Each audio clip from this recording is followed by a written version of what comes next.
Welcome. In Genesis 12:2, the Lord said to Abraham, "You will be a source of blessing, prosperity, and wealth to benefit others." How do we know this? The Torah says you will be a Bih-Raw-Chawh, meaning a blessing, a benefit, a source of blessing or a source of prosperity. Abraham was in a position to use his influence to help others.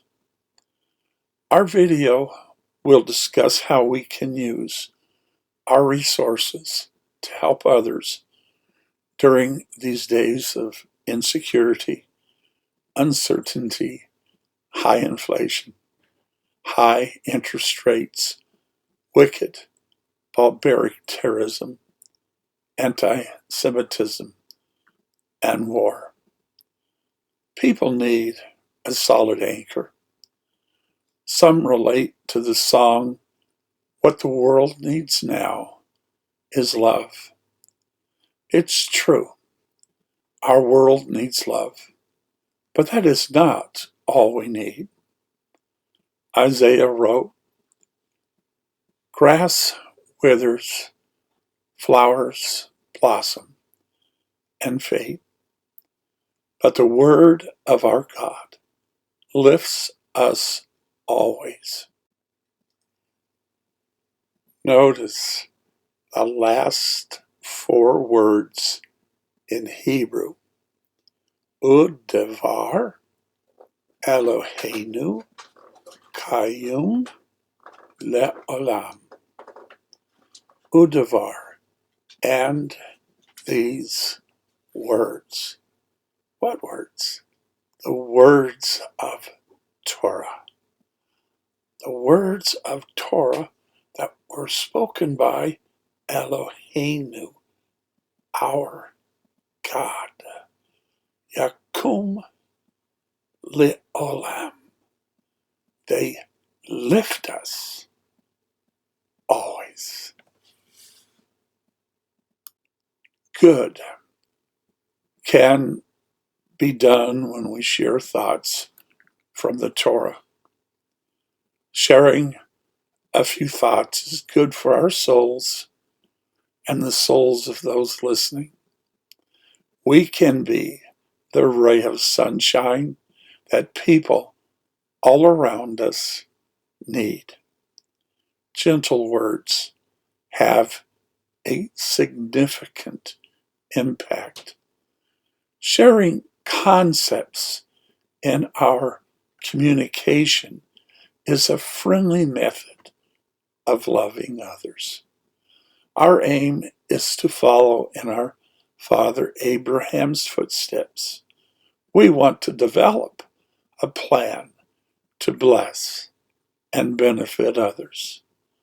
The word Yah Zeer means to abstain, or to separate oneself for a holy goal, like our father Abraham did, so he would be able to be a blessing and to benefit others.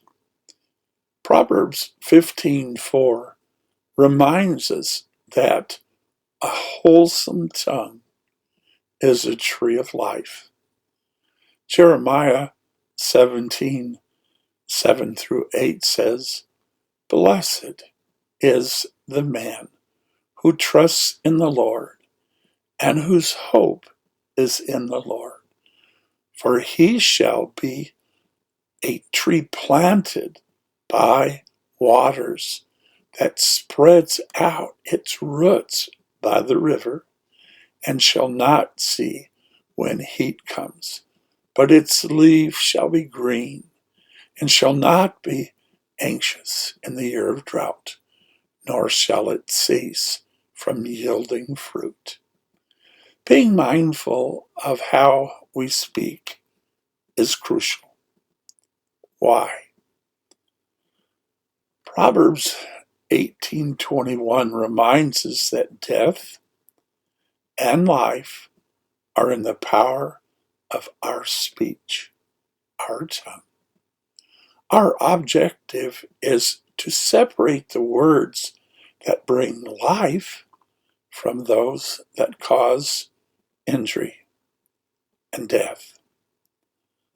Proverbs 12:25 reminds us that worry causes heaviness in a man's heart, but a good word brings joyfulness. Our goal is to separate our worries and anxieties, which may be harmful, from a good word that brings joyfulness. Proverbs 17:22 says, "A merry heart is a good medicine, but a broken spirit dries the bones." Again, our intention is to separate the merry heart, which is good medicine, from a broken spirit that dries the bones. How do we deal with issues? Living in agreement with the teachings of the Torah is a positive step forward. Working together reduces stress and anxiety. And I don't really want to get off on all the prunes in Congress, all the sour grapes. Oh, that was so sad. Cooperating and being good to each other helps to heal our world. Being perfect and doing everything right is not a requirement. What we need is we need people everywhere committed to trying.